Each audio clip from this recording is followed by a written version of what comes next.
faire la promotion de nos produits. Nous avons les produits de qualité ici, chez nous en Afrique, et c'est de faire la promotion. Et cette promotion doit commencer à partir de la de nos autorités, tout. Et il faut que nos créateurs, ceux les fabricants, soient très agressifs sur le marché, agressifs sur le transport, agressifs sur le marché, la publicité, la communication. Il faut que nos médias et nos hommes de l'État se mettent à la disposition de ces fabricants pour faire la promotion. Quand vous prenez les chaînes européennes, quand vous prenez la France, les Français, il ne faut que la promotion de la France. Quand vous prenez l'Allemagne, il ne faut que la promotion de l'Allemagne. Tu ne verras pas un président allemand rouler dans une voiture française, pas du tout. Ainsi de suite. D'accord, mais je pense que nos chefs d'État se mettent nos autorités se mettent à cette diapason. Regardez par exemple, je prends un exemple, le pain. Quand le président Gbagbo a commencé à porter le pain, toute la population s'est mise à porter le pain. Voilà, il faut créer ce genre de climat à partir de nos autorités et ça va suivre parce que la population veut un modèle. Voilà, et le modèle, c'est eux, les hommes des médias, tout. Il y a quelqu'un vous ne pouvez pas porter Ahmed Mohamed Kanté, vous ne pouvez pas porter un Bazin ou bien un Boubou Yacouba pour venir vous asseoir à la télévision, on va vous interdire de rentrer. Voilà, donc il faut que les gens des médias, le journal, je vous fais une confidence. Moi, j'ai mon épouse et ses camarades. Le journal des 20h, elles sont assises devant le journal des 20h, pas pour regarder le journal, mais regarder comment Abiba Dambélé, le modèle d'Abiba Dambélé, des pannes, de ceci, tout ça là, c'est tout ces... Vraiment, il faut tous ces canaux, il faut utiliser et employer tous ces canaux. Mais il y a un problème aussi du regard de l'autre. Imaginez-vous, vous, Diaby, en Lequin, dans une cérémonie officielle, par exemple. Lequin, voilà, on a une paire de chaussures, une chaussure qui est à l'écran. Oui. Vous accepterez de porter le Lequin, qui est une chaussure de fabrication vraiment ivoirienne, dans une cérémonie officielle, vous, Diaby? Je peux porter le Lequin pour aller peut-être chez des amis, mais je peux porter la babouche pour aller dans une cérémonie officielle. D'accord. Je peux porter ma babouche. Voilà, excellente réponse. Merci beaucoup. 22 42 54. Ismaël Diop, voilà, tout de suite, monsieur Seydina trouve qu'il fallait vraiment mettre nos produits au goût du jour pour faire en sorte que le citoyen lambda s'en intéresse. On revient à vous tout de suite. Nous partons au Burkina Faso. Retrouvez monsieur Isiaka. Isiaka, bonjour. Isiaka. Monsieur Isiaka est en ligne depuis le Burkina Faso. Vous êtes en direct, Isiaka. Ok, je voulais donner mon point de vue sur le sujet. D'accord. Alors, à mon sens, je pense qu'il faut d'abord que nous, les Africains, nous soyons sérieux dans ce que nous faisons. Nous n'avons pas toujours l'humilité de le dire. Mais souvent, la qualité d'un produit joue beaucoup sur la compétitivité de ce produit. Et quand vous voyez, prenez par exemple, vous partez acheter un sac de riz chez un commerçant, il vous donne le sac, il vous assure que ça fait 50 kilos, vous venez, vous le mettez sur une balance, vous avez autour de 35, 30, 40 kilos. Bon, il y a une crise de confiance qui s'installe. Bon, je crois qu'il y a vraiment un sérieux problème. Et lorsqu'on jette facilement l'anathème sur les autorités politiques, je crois que ça c'est un peu trop facile. À mon sens, il faut d'abord que nous-mêmes, Africains, nous qui sommes en train de chercher vraiment à promouvoir nos produits, à chercher des profits, il faut que nous soyons sérieux. Le sérieux, c'est ça qui fait la force dans une compétition économique. Et ça, je crois que nous ne l'avons pas. D'accord. Donc, on manque de sérieux. Oui. Il y a un travail à faire à ce niveau. C'est le seul niveau? Oui, il y a, bon, ce n'est pas le seul niveau, mais je pense qu'on peut aussi prendre l'exemple et on refuse de le faire. Quand on voit qu'il y a des exemples qui ont réussi, on ne cherche pas à les copier dans le bon sens pour pouvoir chercher à s'améliorer. Et lorsque vous faites des propositions de ce genre, bon, les gens, ils ne sont pas tout à fait prêts pour le faire. Je sais par exemple que pour améliorer la gestion courante de la comptabilité, on a toujours tenté de faire comprendre, par exemple, à nos promoteurs, à nos entrepreneurs, de faire le cours donc aux jeunes comptables qui viennent sur le marché, qui ont de la compétence pour les aider à améliorer leurs affaires, mais ils ne sont pas tout à fait prêts. Et là, bien entendu, ça joue sur, bien sûr, la façon de gérer.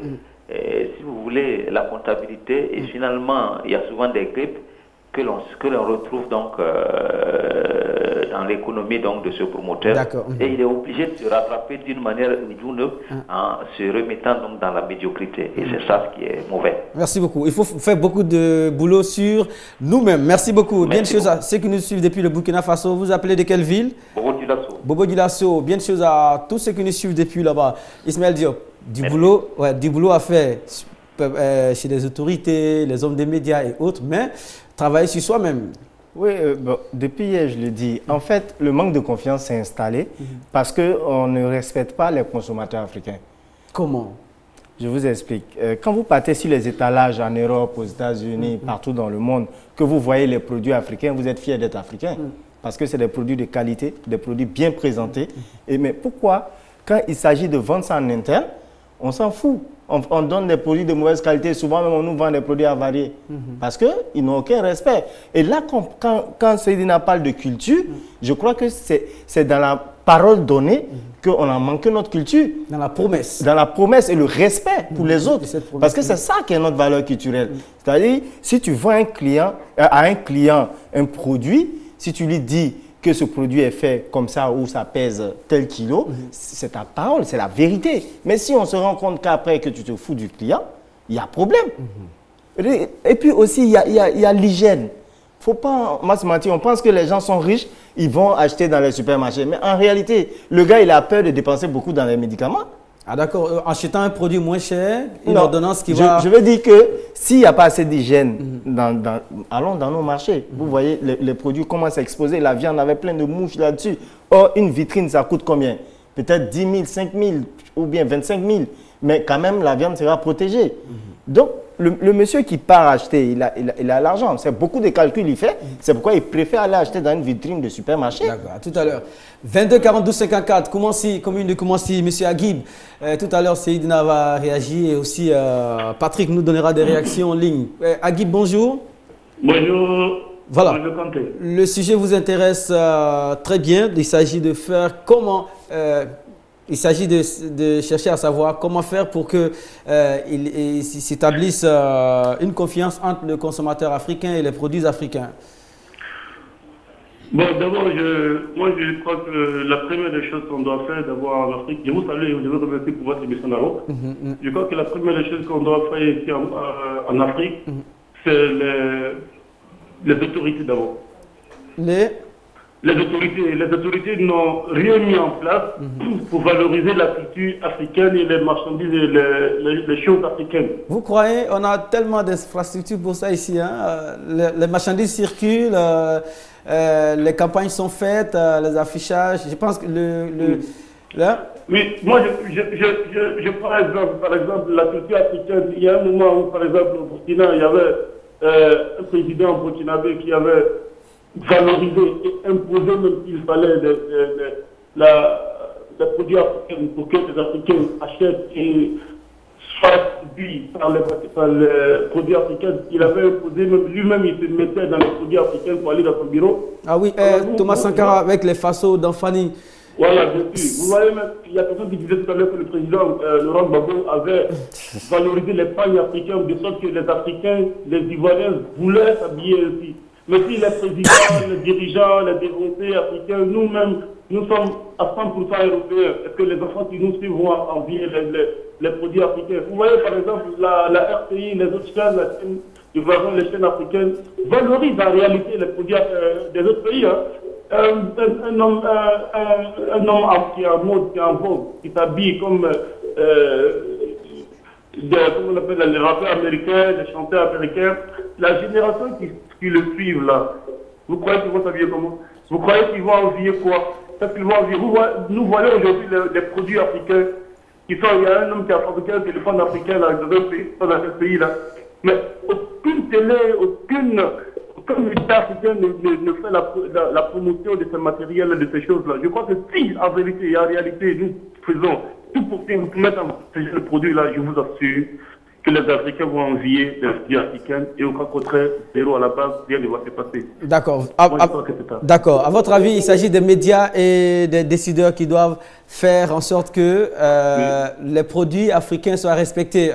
Dans d'autres cas, certaines personnes trouvent qu'absolument aussi, il faut faire du travail sur la mentalité des Africains qui quand même apprécient ce qui vient de l'extérieur. Et ça ne se produit pas seulement ici en Afrique. En 22 42 52, c'était à Guib. Depuis Koumassi, sur la toile, nous avons plus de 238 personnes qui sont connectées en ce moment et les réactions sont brèves mais constructives. Voici déjà une réaction intéressante de la part de M. Oumar Bilo Kanté qui nous dit « Il faut d'abord les faire connaître et montrer leur utilité dans notre quotidien. Ça, une réaction vraiment brève, mais constructive. La deuxième réaction intéressante, nous avons la réaction de M. Jules Kouao qui nous dit il faut professionnaliser le processus de fabrication et d'élaboration des produits de fabrication africaine. Et voici l'une des réactions les plus intéressantes pour l'instant.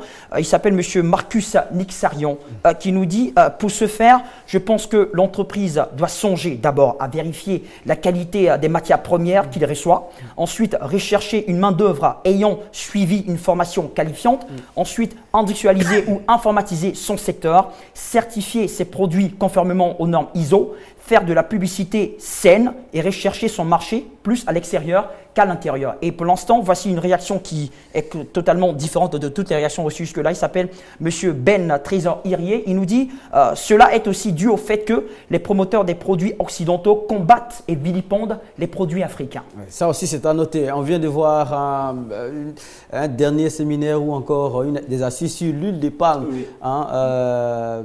produite en Côte d'Ivoire ou sinon en Afrique qui était vraiment aux prises avec l'huile produite ailleurs. Alors, Seydina, on demande aux dirigeants et aux leaders, aux hommes des médias de faire des efforts, mais dans l'autre versant, ici à cas de Burkina Faso trouve qu'il faut absolument que nous-mêmes on fasse des efforts aussi sur nous-mêmes. On n'attend pas, ne pas tout attendre, en tout cas des politiques aussi. Bien sûr, je rejoins Diop. Ça dit qu'il faut que nous-mêmes on se prenne au sérieux. Il faut que les Africains se prennent au sérieux. Vous voyez, les Européens ont réussi à créer des normes, c'est-à-dire autour de leurs produits. Mais ces normes-là, comme vous voyez, c'est des normes que nous n'avons pas la possibilité de vérifier si effectivement c'est des trucs qui sont bien. Mais ils nous amènent à se conformer à ces normes-là pour pouvoir consommer les produits, pas pouvoir consommer nos produits. Donc nous former pour... ils nous forment, puisqu'ils envoient souvent des experts. Pour devenir des consommateurs... de bons consommateurs de leurs produits. Maintenant, il faut que nous, les Africains aussi, en se prenant au sérieux, créer aussi des normes africaines et que les Asiatiques, les Occidentaux aussi cherchent à se conformer à ces normes aussi pour nous consommer nos produits aussi. Oui, mais qui croirait à des normes africaines à partir de ce que Seydina a dit aussi? Il faut que les promesses soient tenues aussi avec nous. Je répète, les produits africains, à l'extérieur, c'est des meilleurs produits. Ils sont bien présentés, ils respectent toutes les normes. Mais à l'intérieur, il y a problème. C'est-à-dire, il y a un petit thème qu'on utilisait. On dit microbe tue pas africain. En fait, c'est dans la tête des gens. Il se dit, même si je vends un produit où il y a tous les microbes autour, il y a des poubelles autour, tout et tout, ça ne va pas tuer celui qui consomme. C'est des choses qui sont ancrées. Il faudrait qu'on change de cap. Il faudrait qu'on comprenne que pour vendre un produit, il y a la présentation même du produit, là, il est vendeur. D'accord. On revient à Cocody, retrouver Marie-Michel, mademoiselle. Elle est à Cocody, la commune qui abrite le siège de la radiodiffusion télévision ivoirienne. Bonjour Marie. Bonjour monsieur. On vous écoute, vous avez passé du temps au standard, on s'en excuse, on vous écoute.